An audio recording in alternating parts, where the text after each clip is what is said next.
Hello guys, what's up. Welcome to आपका अपना YouTube channel gravity circle. तो हम लोग कुछ ऐसे पीवाईक्यूज लेकर आए हैं जो अगर आप लोगों ने नहीं करे हैं तो कर लो। देखो बच्चों, मैंने आप लोगों को बहुत बढ़िया तरीके से सारे चैप्टर्स पढ़ा दिए हैं एंड आई डोंट थिंक कि अब आप लोगों को कुछ और करने की जरूरत है। सारे वन शॉट्स देखो, एनसीईआरटी के सॉल्यूशंस देख लो, और ये जो मैं आप लोगों के लिए 100 पीवाईक्यूज लेकर आया हूं, 100 से ज्यादा ही है, डोंट वरी। और ये जो 100 पीवाईक्यूज हैं ये ऑल चैप्टर्स के हैं। तो ये जो 100 पीवाईक्यूज हैं, इन पीवाईक्यूज को अगर आप लोगों ने कर लिया तो आप लोगों को एक बेसिक आइडिया लग जाएगा कि बोर्ड एग्जाम में टेक्निकली किस तरीके के सवाल आते हैं। पीडीएफ डिस्क्रिप्शन बॉक्स में लगा दूंगा इसका, और एक एक करके सारे क्वेश्चंस डिस्कस करेंगे, सॉल्व आप लोगों को खुद करने, क्योंकि आपके पास में 24, 25 और 26 ये जो 3 दिन है, इन 3 दिनों में मैं चाहूंगा कि ये 100 क्वेश्चंस आप लोग पूरे लगा लो। अगर ये 100 क्वेश्चंस आप लोगों ने पूरे के पूरे लगा लिए तो ये मेरी गारंटी है कि मेरे वन शॉट करने के बाद, इन पीवाईक्यूज को करने के बाद, और अगर आप लोगों ने अच्छे से एनसीईआरटी कर ली है तो इसके बाहर कुछ भी नहीं जाएगा। थोड़ी सी वैल्यू चेंज हो जाएगी, उसके अलावा कुछ नहीं होगा। तो चलो एक एक करके आपको सारे क्वेश्चंस दिखा देता हूं कि मैं कौन कौन से क्वेश्चंस लेकर आया हूं आप लोगों के लिए। तो गाइस, सबसे पहला क्वेश्चन देखो, ये सॉल्यूशन चैप्टर से है। इसके अंदर खास बात यह है कि फॉर्मूला एक्चुअली थोड़ा सा अलग यूज हो गया। वैसे तो आपके हेनरी लॉ का formula P is directly proportional to x है, where P is equal to KHX होता है, जहां पर x आपका मोल फ्रैक्शन होता है। लेकिन आप लोगों के एनसीईआरटी में क्वेश्चन दिया है जिसके अंदर आप लोगों को यहां पर मास दे रखा है आपके इथेन का, देखो ग्राम्स में, और प्रेशर दे रखा है। तो ऐसी कंडीशन में जहां पर मास दे रखा हो वहां पर आप लोग फॉर्मूला इस्तेमाल करेंगे, mass is equal to KHP। Mass is equal to KHP का फॉर्मूला इस्तेमाल करेंगे। तो पहले केस में जहां पर आपको मास और आप लोगों को प्रेशर दे रखा है, तो मास और प्रेशर की वैल्यू रख के आप KH की वैल्यू निकाल लो। फिर अगले केस में आप लोगों को अगेन मास दे रखा है और प्रेशर निकालना है। तो अब अगले केस में मास रखो, KH की वैल्यू अभी अभी आप स्टेप नंबर 1 से निकाल चुके हो, प्रेशर ऑटोमेटिकली पता चल जाएगा। ऐसे आपको क्वेश्चन सॉल्व करने। अगला क्वेश्चन देखो, what is meant by positive deviation from Raoult's law. हमें ये क्वेश्चन करना है, हम सब लोगों को आता है। आपको इसका एग्जाम्पल देना पड़ेगा और आपको डेल्टा H मिक्सिंग का साइन बताना पड़ेगा कि क्या होगा। वन शॉट में डिस्कस करा चुका हूं, ये पॉजिटिव होगा पॉजिटिव डिविएशन के लिए। फिर अजियोट्रॉप्स क्या होते हैं, positive deviation from Raoult's law वाले सॉल्यूशन कैसा अजियोट्रॉप शो करते हैं, मिनिमम बॉइलिंग, एग्जाम्पल दे देना, ठीक है। फिर अगला क्वेश्चन आप इसी तरीके से देख लो, अगर गैस A मोर सॉल्यूबल है वाटर के अंदर at the same temperature, which one of the following gas have the highest value of KH। तो वही आपका जो यहां पर फॉर्मूला है, pressure is equal to KHX। तो यहां पर KH is equal to pressure by X हो जाएगा, यानी जो आपका KH है ये इनवर्सली प्रोपोर्शनल टू X है, और X मतलब आपका मोल फ्रैक्शन, मोल फ्रैक्शन मतलब सॉल्युबिलिटी।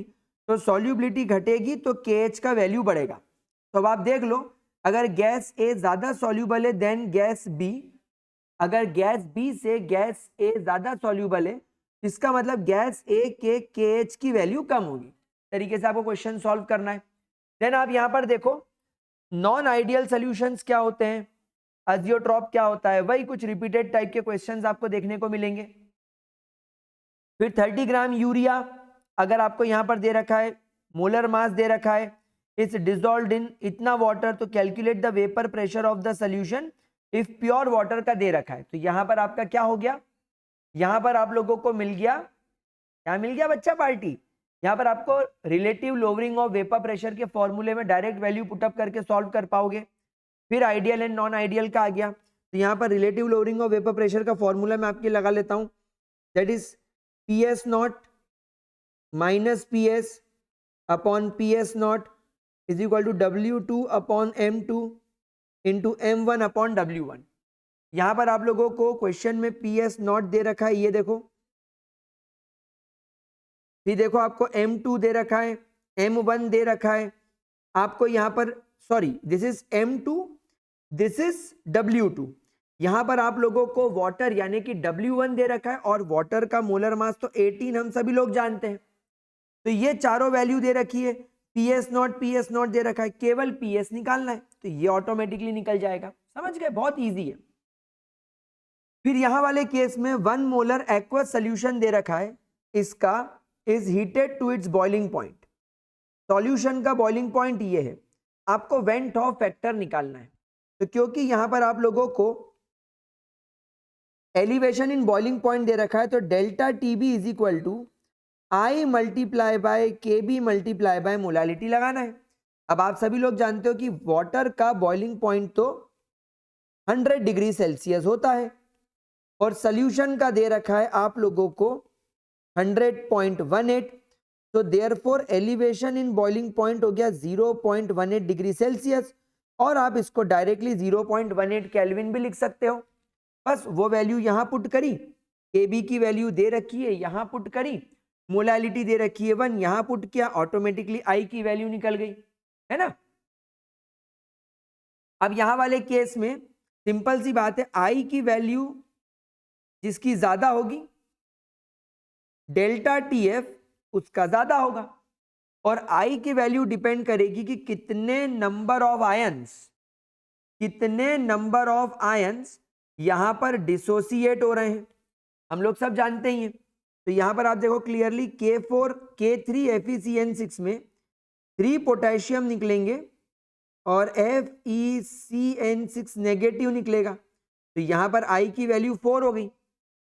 यहां पर Al2SO3 में 2Al प्लस 3 निकलेगा और 3SO4 डाई नेगेटिव निकलेगा, तो यहां पर I की वैल्यू 3 और 2 5 हो गई, तो सबसे ज्यादा इसका होगा और फिर उसके बाद इसका होगा, K3 FeCN6 का, Al2SO3 का सबसे ज्यादा होगा। इजी है, समझ रहे हो। तो अब आप इस तरीके से इन सारे क्वेश्चंस को एक एक बार देखेंगे। देखो डिप्रेशन इन फ्रीजिंग पॉइंट आ गया, यहां पर आप लोगों को क्या किया, you have to calculate the mass of compound. Mass of compound यानी आपको यहां पर W2 निकालना है, बाकी सारी वैल्यू दे रखी है, तो डिप्रेशन इन फ्रीजिंग पॉइंट का फॉर्मूला लगाओ, है ना। फिर इसके बाद में अगर आपको 10% सोल्यूशन ऑफ सुक्रोज दे रखा है जिसका फ्रीजिंग पॉइंट इतना है, तो आपको कैलकुलेट करना है फ्रीजिंग पॉइंट ऑफ 10% ग्लूकोज का, अगर वाटर का फ्रीजिंग पॉइंट इतना है। तो क्या करोगे इसके अंदर दो इक्वेशन बन रही है बच्चों। पहले 10% सुक्रोज के सोल्यूशन से आप KF निकाल लो और फिर KF को सेकेंड वाले के अंदर रख दो, तो उससे आपको उसका डेल्टा TF पता चल जाएगा। कैसे, देखो 10% सुक्रोज का सोल्यूशन, तो 10% सुक्रोज मतलब 10 ग्राम सुक्रोज, मतलब वाटर ऑटोमेटिकली हो गया 90। इस वाले केस में आपको फ्रीजिंग पॉइंट सोल्यूशन का दे रखा है 269.15, लेकिन आप सभी लोग जानते हो कि वाटर का तो 273.15 होता है, यानी 0 और 3 और 1 4 यानी 4 केल्विन। तो यहां पर डेल्टा TF हो गया आपका 4 केल्विन। तो यहां पर आप लोगों को KF निकालना है, तो KF का फॉर्मूला क्या होगा, delta TF is equal to KF। अच्छा, क्योंकि सुक्रोज है तो I की वैल्यू 1 ही रखना बच्चा, multiply by W2 upon M2 into 1000 upon W1। Delta TF कितना हो गया 4, KF निकालना है, W2 की वैल्यू आपको 10 दे रखी है, सुक्रोज का मॉलिक्यूलर मास 342 इंटू 1000 अपॉन 91, इससे आपको KF की वैल्यू मिल जाएगी। फिर अगले केस में आपसे बोला गया है कि भैया 10% ग्लूकोज है, मतलब 10 gram glucose, 90 gram water, KF की वैल्यू आपको यहां से मिल जाएगी, और मोलर मास ऑफ ग्लूकोज यानी M2 इज 180। तो फॉर्मूले में इसकी वैल्यू आपको निकालनी है। ये वाले केस में केएफ की वैल्यू, ये वैल्यू, ये वैल्यू और ये वैल्यू अवेलेबल है, रख दो, क्वेश्चन ऑटोमेटिकली सॉल्व हो जाएगा। सिमिलरली गाइस, यहां पर अब आपको बेंजोइक एसिड से रिलेटेड क्वेश्चन दे रखा है। अब आप ये सारे क्वेश्चन एक एक बार बहुत आराम से ट्राई करेंगे सॉल्यूशंस चैप्टर के, ठीक है। बहुत अच्छे से इन क्वेश्चंस को सॉल्व करने की कोशिश करो, घबराना या डरना बिल्कुल नहीं है, सब कुछ बढ़िया तरीके से सॉल्व होगा। अब देखो ये अगला क्वेश्चन कोलरॉश लॉ पर आ गया, इलेक्ट्रोकेमिस्ट्री के सवाल आ गए। तो कोलरॉश लॉ क्या होता है ये आपको डिफाइन करना है। And why the conductivity of a solution decreases on dilution. तो बेटा इसका जवाब क्या होगा, कंडक्टिविटी मतलब कप्पा, डिक्रीज क्यों होगा, जब आप सॉल्यूशन को डाइल्यूट करोगे तो, क्योंकि जब आप सॉल्यूशन को डाइल्यूट करोगे तो वॉल्यूम बढ़ेगा, वॉल्यूम के बढ़ने से पर यूनिट वॉल्यूम, यानी कि फॉर एग्जाम्पल अगर आपके पास में 1 लीटर पानी में 10 कैटायन 10 एनायन थे, कितने 10 कैटायन 10 एनायन थे, लेकिन अब अगर आपने उस 1 लीटर को डाइल्यूट करके 10 लीटर कर दिया तो अब पर लीटर 1 कैटायन 1 एनायन ही बचा। तो यहां पर क्या हुआ, डाइल्यूशन करने पर number of free ion per unit volume decrease हो गए और इस वजह से आपकी कंडक्टिविटी डिक्रीज हो गई। अगला guys, calculate the degree of dissociation and it's molar conductivity. तो आप सभी लोग जानते हो कि भैया अल्फा का फॉर्मूला होता है molar conductivity at a given concentration and divided by limiting molar conductivity. तो लिमिटिंग मोलर कंडक्टिविटी इसको और इसको ऐड करके नीचे की आ जाएगी और ऊपर की आपको दे रखी है, इससे आप ऑटोमेटिकली अल्फा निकाल लेंगे। एक बात और बता देता हूं यहीं पर ताकि आगे नहीं बताना पड़े, मोलर कंडक्टिविटी निकालने का फॉर्मूला होता है कप्पा इनटू 1000 अपॉन मोलैरिटी। तो बस क्वेश्चन में वैल्यूज रखो, आप सॉल्व कर पाओगे। अब गाइस ये आपके जो क्वेश्चन आया है ये आया है which of the following reaction occur at cathode, और कैथोड पर क्या होता है, रिडक्शन। रिडक्शन मतलब आपका जो मेटल है वो इलेक्ट्रॉन लेने के लिए रेडी है, और अगर कोई मेटल आपका इलेक्ट्रॉन लेने के लिए रेडी है तो उसके ई नॉट की वैल्यू उतनी ज्यादा बड़ी यानी उतनी ज्यादा पॉजिटिव होगी। तो यहां पर देखो, यहां पर आपका सिल्वर का ई नॉट का वैल्यू प्लस 0.80 होता है और हाइड्रोजन का 0 होता है, तो दोनों में बड़ी वैल्यू किसकी, सिल्वर की, तो सिल्वर लगेगा आपके कैथोड पर। बस इस तरीके से आपको क्वेश्चन सॉल्व करना है। फिर ये लिमिटिंग मोलर कंडक्टिविटी क्या होता है, फिर why conductivity of electrolytic solution decreases on concentration, यही हुआ है आपके बेसिक सवाल आते हैं। फिर ये आपके वही वेरिएशन ऑफ मोलर कंडक्टिविटी पर फिर सवाल आ गया, how you can account for increase in molar conductivity of electrolyte on dilution. तो गाइस यहां पर एक सवाल चेंज हो गया, यहां पर कंडक्टिविटी नहीं, यहां पर मोलर कंडक्टिविटी। तो मोलर कंडक्टिविटी इंक्रीजेस जब आप डाइल्यूशन को इंक्रीज कर देंगे। तो ये क्वेश्चन भी बहुत इजी है, क्योंकि जब आप डाइल्यूशन करोगे तो पर यूनिट जो वॉल्यूम है उसमें नंबर ऑफ आयन कम हो जाएंगे, मतलब कैटायन और एनायन के बीच में जो स्पेस है वो बढ़ जाएगी, और जब कैटायन एनायन के बीच में स्पेस बढ़ेगी तो उनका एक दूसरे के ऊपर इंटरैक्शन कम हो जाएगा, दबाव कम हो जाएगा, और इस वजह से मोलर कंडक्टिविटी बढ़ जाएगी। अब आप इस तरीके के क्वेश्चन आपको फ्रीक्वेंटली आएंगे, आप कर सकते हो। ये नर्न्स्ट इक्वेशन पर सवाल आ गया, ये वाला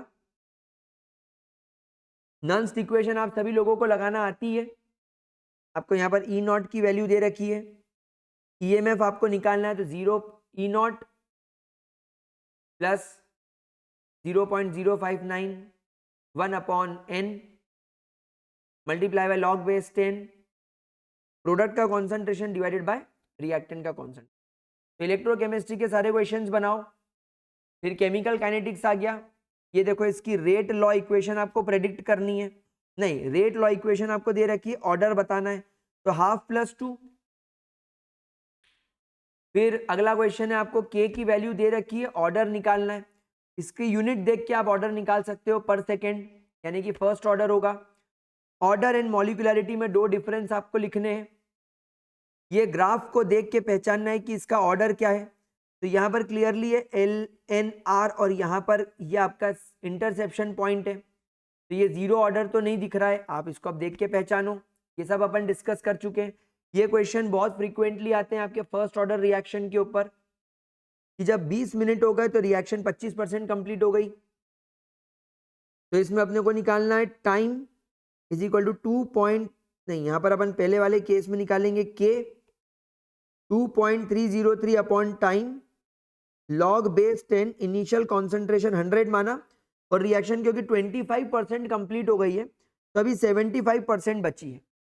तो 25 3 से 75, 25 4 से 100, log base 10 4 minus log base 10 3 की वैल्यू रख दो तो आपको लॉग सॉल्व हो जाएगा।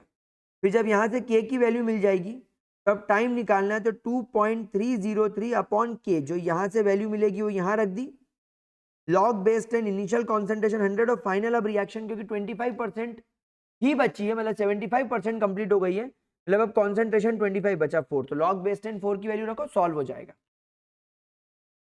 अगला क्वेश्चन वही आपको रेट कांस्टेंट दे रखा है इतना, कैलकुलेटेड 3/4 लाइफ, आप निकाल सकते हो। ये आपकी गैस वाली इक्वेशन पर सवाल आ गया। इस इक्वेशन को देखकर आपको रेट लॉ कांस्टेंट और रेट लॉ लिखना है। तो आप देखो यहां पर 0.1 से जब मैंने इसको 4 टाइम्स बढ़ाया बी की वैल्यू को कांस्टेंट रख के, इसलिए मैंने एक्सपेरिमेंट 1 और 4 की वैल्यू कंपेयर करी। तो क्योंकि बी का कॉन्सेंट्रेशन सेम है, केवल ए का कॉन्सेंट्रेशन 4 टाइम्स बढ़ रहा है, देखो रेट भी 4 टाइम्स बढ़ रहा है, यानी ए की पावर में तो डेफिनेटली 1 है। अब देखो एक्सपेरिमेंट 2 और 3 में मैंने ए की वैल्यू कांस्टेंट रखी है लेकिन बी की वैल्यू मैंने जस्ट डबल कर दी। तो आप देखो रेट 4 टाइम्स बढ़ गया, रेट 4 टाइम्स बढ़ गया, इसकी वैल्यू डबल करने पर, तो यानी बी की पावर में 2 है तो ये हो जाएगा ए की पावर में 1 और बी की पावर में 2, तो थर्ड ऑर्डर रिएक्शन हो जाए। इस तरीके से क्वेश्चन करना है, ठीक है। तो ये सारे क्वेश्चन अब आप लोग देखेंगे आराम से, कोई समस्या नहीं बच्चों। चलो आगे देखते हैं। अब अपन डीएनएफ ब्लॉक एलिमेंट के कुछ क्वेश्चन डिस्कस कर लेते हैं। भाई इंथैल्पी ऑफ एटॉमाइजेशन का आपको ट्रेंड देखना है कि इंथैल्पी ऑफ एटॉमाइजेशन ट्रांजिशन मेटल की हाई क्यों होती है। भैया कुछ नहीं आता ना डीएनएफ ब्लॉक एलिमेंट में, तो बहुत आराम से बिना किसी चिंता के आप लोग इसके अंदर क्या कर दो, आप लोग इसके अंदर इलेक्ट्रॉनिक कॉन्फ़िगरेशन और अनपेयर्ड इलेक्ट्रॉन लिख दो। तो भाई क्योंकि ट्रांजिशन मेटल के अंदर अनपेयर्ड इलेक्ट्रॉन होते हैं, इनकी मेटेलिक बॉन्डिंग स्ट्रांग होती है और इस वजह से एंथैल्पी ऑफ एटॉमाइजेशन हाई होती है। Transition metal and their compound are good catalyst क्योंकि इनका हाई सरफेस एरिया होता है, वेरिएबल ऑक्सीडेशन स्टेट होती है और अनपेयर्ड इलेक्ट्रॉन्स होते हैं। एक रीजन बताना है कि copper 1 ion is not known in aqueous solution, क्योंकि एक्वस सॉल्यूशन में कॉपर पॉजिटिव आयन की स्टेबिलिटी कम होती है, इंथैल्पी ऑफ हाइड्रेशन बहुत कम होता है। अगला question, most of the transition metal ion exhibit colour because of D transition, because of D transition T2G से इलेक्ट्रॉन Eg में जंप कर जाता है। अगला, E not value of Mn Ni and Zn are negative than expected. देखो manganese के अंदर तो क्या होता है, ये जब अपने डाई पॉजिटिव फॉर्म में आता है तो स्टेबल हो जाता है, जिंक अपने डाई पॉजिटिव फॉर्म में स्टेबल हो जाता है, और निकल जो होता है इसकी इंथैल्पी ऑफ हाइड्रेशन बहुत ज्यादा हाई होती है।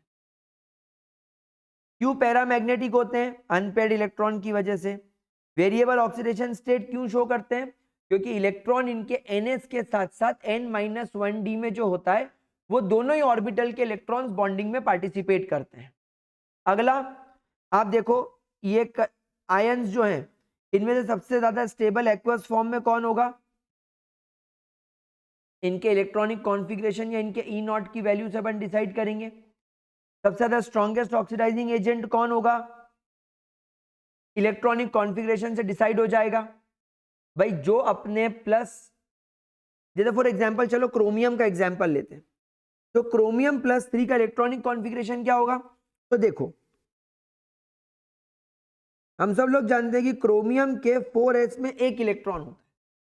तो पहले तो एक इलेक्ट्रॉन था, पर +3 चार्ज के साथ ये इलेक्ट्रॉन चला गया और 2 इलेक्ट्रॉन यहां से चले गए। तो क्रोमियम के अब कॉन्फ़िगरेशन +3 फॉर्म में ऐसा दिख रहा है। और हम सभी लोग जानते हैं कि एक्चुअली जब ये टूटेगा तो ये इसके T2G में 3 इलेक्ट्रॉन आ गए और इसके EG के अंदर इलेक्ट्रॉन खाली है। मतलब कॉपर के क्रोमियम के लिए ये कॉन्फ़िगरेशन स्टेबल है। तो जब ये स्टेबल है तो क्या आप इसे बोलो कि एक इलेक्ट्रॉन निकाल दे, तो क्या ये निकालेगा? नहीं। अगर आप बोलोगे कि एक इलेक्ट्रॉन ले ले, एक इलेक्ट्रॉन यहां रख देना, तो क्या ये लेगा? नहीं, क्योंकि इसको फिर एक इलेक्ट्रॉन यहां रखना पड़ेगा, तो ये स्टेबल से अनस्टेबल हो जाएगा। तो ये ऑक्सीडाइजिंग एजेंट की तरह काम नहीं करेगा। पॉइंट समझ में आ रहा है? लेकिन जब अगर आप मैग्नीज +3 की बात करोगे तो मैग्नीज अपने +3 फॉर्म में इसका 4s तो 0 हो जाएगा, लेकिन इसके 3D के अंदर से आप देखोगे कि एक इलेक्ट्रॉन गायब हो जाएगा। तब मैग्नीज मर रहा है अनस्टेबल फॉर्म में जाने के बाद कि मेरे को कोई एक इलेक्ट्रॉन दे दे, और अगर इसको आपने एक इलेक्ट्रॉन देकर Mn+2 में कन्वर्ट करा तो अब इसके 3D के अंदर 1 2 3 4 और 5 इलेक्ट्रॉन पूरे के पूरे आ जाएंगे। मतलब अब ये स्टेबल हो गया। तो मैग्नीज इजीली एक इलेक्ट्रॉन एक्सेप्ट कर लेगा, और अगर ये इजीली एक इलेक्ट्रॉन एक्सेप्ट कर रहा है, मतलब इजीली रिड्यूस हो रहा है, तो ये सामने वाले को ऑक्सीडाइज करेगा। तो यही ऑक्सीडाइजिंग एजेंट है सबसे स्ट्रॉन्गेस्ट। इनमें से कलरलेस कौन होगा? आई थिंक टाइटेनियम होगा, क्योंकि इसके पास में कोई अनपेड इलेक्ट्रॉन नहीं है। Highest number of unpaired electron किसके पास है? निकाल लो राइट नाउ। तो मेरे को मैग्नीज ही दिख रहा है कि 4 अनपेड इलेक्ट्रॉन है इसके पास में। समझ गए? इस तरीके से आपको क्वेश्चन सॉल्व करने। अब देखो, ये केमिकल रिएक्शन जैसे मैंने आपसे कहा था, ट्रांजिशन मेटल की सारी केमिकल रिएक्शन रट लो। KMnO4 और K2Cr2O7 की उसी पर क्वेश्चन आया। फिर देखो, कॉपर एटम का 3D10 कंप्लीट होता है, फिर भी ट्रांजिशन मेटल क्यों बोलते हैं? क्योंकि जब कॉपर अपने +2 फॉर्म में जाता है तब इसका 3D9 हो जाता है, और ये हो गया incomplete d orbital. Chromium strongest reducing agent है then iron 2 in aqueous solution. क्यों? क्योंकि जो तुम्हारा क्रोमियम +2 फॉर्म में होगा तब इसका कॉन्फ़िगरेशन 3D4 4s0 होगा। अब अगर आप इसको बोलोगे कि भाई एक इलेक्ट्रॉन ले ले, तो ये 3D5 में कन्वर्ट होकर 4s0 बनाएगा एक तो। या अगर आप इसको बोलोगे कि भाई एक इलेक्ट्रॉन छोड़ दे, तो ये 3D3 4s0 बना लेगा। तो मेरे को लगता है कि ये कॉन्फ़िगरेशन भी स्टेबल है। मतलब क्रोमियम ये एक इलेक्ट्रॉन इजीली लूज कर देगा, तो यहां पर क्रोमियम इजीली एक इलेक्ट्रॉन लूज करके स्टेबलाइज फॉर्म में चला जाएगा, इसलिए ये ज्यादा अच्छा रिड्यूसिंग एजेंट है देन आयरन। क्योंकि जब आप आयरन को अपने +2 फॉर्म में देखोगे तो आयरन का कॉन्फ़िगरेशन 3D6 4s0 हो जाएगा। तो अब 3D की बात करूं तो यहां पर अगर आप इसको बोलोगे कि तू एक इलेक्ट्रॉन और ले ले, तो वो एक इलेक्ट्रॉन कहां जाएगा मेरे भाई? वो एक इलेक्ट्रॉन या तो 3D7 कर देगा या 4s1 कर देगा, दोनों ही केस में अनस्टेबल है। इसलिए आयरन बोलेगा कि मैं तो इलेक्ट्रॉन नहीं लेता। तो आप ऐसे सारे क्वेश्चन DNF ब्लॉक एलिमेंट के बच्चों सॉल्व करना। लेंथेनॉइड कॉन्ट्रैक्शन जरूर देख लेना, कलर देख लेना। फिर देखो, कोऑर्डिनेशन कंपाउंड में आपको नॉमेनक्लेचर देन आपको यहां पर नॉमेनक्लेचर, आइसोमेरिज्म, इन पर सवाल है। फिर ये देखो, ये आ गया आपके वर्नर थ्योरी पर सवाल। IUPAC नेम भी लिखना है। क्या बोल रहा है? कोऑर्डिनेशन कंपाउंड है COCl3.6NH3 AgNO3 के साथ 3 मोल AgCl बनाया। मतलब कि डेफिनेटली कोबाल्ट के साथ जो अमोनिया थे वो 6 अंदर होंगे और सारे के सारे क्लोरीन बाहर होंगे, तभी तो ये 3 क्लोरीन बाहर निकलकर इसने 3 मोल AgCl बनाया है, क्योंकि यहां पर 3 मोल AgNO3 लगा होगा। तो ये इसका कॉन्फ़िगरेशन हो गया। अब आप इसका नाम लिख दो। आइसोमेरिज्म पर क्वेश्चन आएंगे 100%। कलर पर क्वेश्चन आएंगे कि भैया ये ग्रीन कलर है पर ये कलरलेस क्यों है? तो वैलेंस बॉन्ड थ्योरी के हिसाब से अनपेड इलेक्ट्रॉन निकालना, स्ट्रॉन्ग वीक लिगेंड समझ के जाना। ठीक है, IUPAC नॉमेनक्लेचर आपको लिखने पड़ेंगे। फिर देखो, फिर आइसोमेरिज्म पर क्वेश्चन आ गया, हाइब्रिडाइजेशन पर क्वेश्चन आ गया, मैग्नेटिक कैरेक्टर पर क्वेश्चन आ गया, IUPAC नेम पर क्वेश्चन आ गया। तो valence bond theory one shot से पढ़ो, ये क्वेश्चन जरूर बन जाएगा। ये क्वेश्चन भी अपने वन शॉट में वैलेंस बॉन्ड थ्योरी में पढ़ाया है, ये भी वैलेंस बॉन्ड थ्योरी से ही सवाल आ रहा है, समझ रहे हो। Isomerism, nomenclature, valence bond theory, इससे सवाल आए जा रहे हैं, आए जा रहे हैं। अच्छा ये देखो, CO is strong complex than NH3, क्यों? क्योंकि CO के अंदर कौन सी बॉन्डिंग होती है? Synergic bonding. ये मेटल के साथ कैसी बॉन्डिंग करता है? ये मेटल के ऑर्बिटल के साथ सिनर्जिक बॉन्डिंग करता है। अब ये इनर कॉम्प्लेक्स, ये आउटर कॉम्प्लेक्स, वही लिगेंड के ऊपर डिपेंड करेगा क्रिस्टल फील्ड थ्योरी के अंदर। तो ये देखो, ये क्रिस्टल फील्ड थ्योरी का सवाल आ गया। डेल्टा नॉट छोटा है पेयरिंग एनर्जी से, तो क्योंकि पेयरिंग एनर्जी से डेल्टा नॉट छोटा है, मतलब इलेक्ट्रॉन जंप करके T2G से EG में जाकर इजीली बैठ जाएगा, तो outer spin complex high spin complex बनाएगा। ठीक है बच्चों, ये सारे क्वेश्चंस आप लोगों को करके देखने हैं। फिर अपनी ऑर्गेनिक केमिस्ट्री आ गई, वही देखो नोमेनक्लेचर के सवाल घिसे पिटे। फिर इसमें आपको बताना है कि इसमें से कायरल कौन है, तो डेफिनेटली ये वाला कायरल है, टर्मिनल पोजीशन वाला कभी कायरल नहीं होता। कायरल मतलब ये कार्बन से 4 अलग अलग बॉन्ड होने चाहिए, तो यहाँ एक CH3 आ गया, यहाँ Cl, यहाँ H, यहाँ CH2, तो चारों अलग अलग हो गए।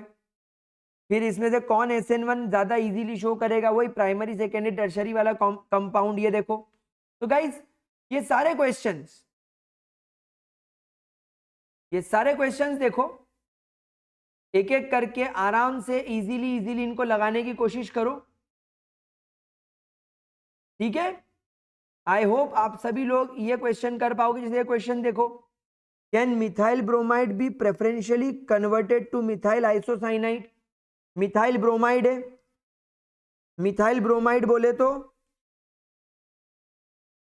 CH3Br। अब आपको इसको किसके अंदर कन्वर्ट करना है? मिथाइल आइसोसाइनाइड के अंदर। तो क्या करोगे? AgCN डाल दो, तो AgCN डालते ही ये CH3NC में कन्वर्ट हो जाएगा, वो एम्बिडेंटेड लिगेंड वाला कॉन्सेप्ट है। तो बच्चों ये जो मैंने 100 क्वेश्चन की लिस्ट आपको पूरी ऑर्गेनिक केमिस्ट्री की दी है, ये सब आप एक एक करके लगाकर देखो, ये सारे क्वेश्चंस आप लोग ट्राई करो, एंड मैं आप लोगों को एक दिन का टाइम देता हूं, आप लोग देखो ये क्वेश्चंस आप लोगों से बन रहे हैं या नहीं। मेरे को तो पूरी उम्मीद है कि ये सारे क्वेश्चंस आपसे बनेंगे। देखो नेम रिएक्शन डायरेक्टली इस तरीके से पूछी जा रही है। ये देखो, ortho nitrophenol is more acidic than ortho methoxyphenol. Obviously phenol पर इलेक्ट्रॉन विड्रॉइंग ग्रुप लगा दिया है, और फिनॉल पर OCH3 यानी कि इलेक्ट्रॉन रिलीजिंग लगा दिया है, तो ऑब्वियसली वो इफेक्ट यहां पर काम करेगा। फिर इस रिएक्शन का मैकेनिज्म लिखना, ये ईस्टर वाला डायरेक्ट NCERT से आया है। आप घबराओ मत, आप एक एक बार ये सारे PYQ देखो और मेरे वन शॉट देखो, आपको मेरी गारंटी है ये सारे क्वेश्चंस बनेंगे, ठीक है। आप हर एक क्वेश्चन को बहुत इजीली बना सकते हो। तो पूरी ऑर्गेनिक केमिस्ट्री के बायोमोलिक्यूल्स के मैंने सारे क्वेश्चंस बच्चों दे दिए हैं। आप एक एक करके सारे क्वेश्चंस देखो। कुछ कुछ जो मेरे को ऐसे लगे जैसे कि ये इक्वेशन आपको कन्वर्ट करने में प्रॉब्लम आ सकती है, तो मैंने आपको इसका आंसर दे दिया, पर आप ये मत देखो कि मैंने आंसर दे दिया। यहाँ ब्रोमीन KOH, तो यहाँ पर देखो आपकी हॉफमैन ब्रोमामाइड डिग्रेडेशन लग गया है, यहाँ पर डायजोटाइजेशन लग गया है। तो इस तरीके से आपको मैंने सब कुछ यहाँ पर प्रोवाइड कर दिया है। अब आप लोगों के ऊपर है कि आप ये सारे PYQs कर पाओगे कि नहीं। 100 के ऊपर PYQs हैं, लेकिन सारे रिपीट होने के चांसेस हैं। तो गाइस एक बार जरा फटाफट से ये सारे के सारे क्वेश्चन सॉल्व कर लो। ये मैं आप लोगों को टास्क दे रहा हूं, मैं चाहता तो आपको सारे क्वेश्चन खुद एक एक सॉल्व करवा देता, लेकिन आई डोंट थिंक कि अगर मैं आपको क्वेश्चन सॉल्व करवाऊंगा तो बोर्ड एग्जाम में आपसे क्वेश्चंस बनेंगे, क्योंकि फिर वो हलवा देने वाली बात हो जाएगी। और मैं मेरे बच्चों को स्ट्रांग बनाना चाहता हूं, स्पून फिटिंग नहीं करना चाहता। तो वन शॉट पूरे कंप्लीटेड है, बायोमोलिक्यूल्स आ चुका है। ये मोस्ट इंपॉर्टेंट 100 क्वेश्चंस लो, डिस्क्रिप्शन बॉक्स से पीडीएफ डाउनलोड करो और एक एक क्वेश्चन सॉल्व करो। और ये सारे क्वेश्चंस एनसीईआरटी के बाहर कुछ भी नहीं है, मैंने जो पढ़ाया है उसके बाहर कुछ भी नहीं है। तो पढ़ने लगो, क्वेश्चन सॉल्व करो। जैसा मैंने कहा, मेरे बताए हुए वन शॉट्स, एनसीईआरटी के क्वेश्चंस और मेरे ये बताए हुए 100 पीवाईक्यूज, अगर बुरी से बुरी कंडीशन में हो तो भी आपका काम हो जाएगा। तो चलो गाइस, अब ज्यादा टाइम ना लेते हुए आप ये पीडीएफ डाउनलोड करो और पढ़ने लगो। हasta la vista, keep studying, keep rocking, see you.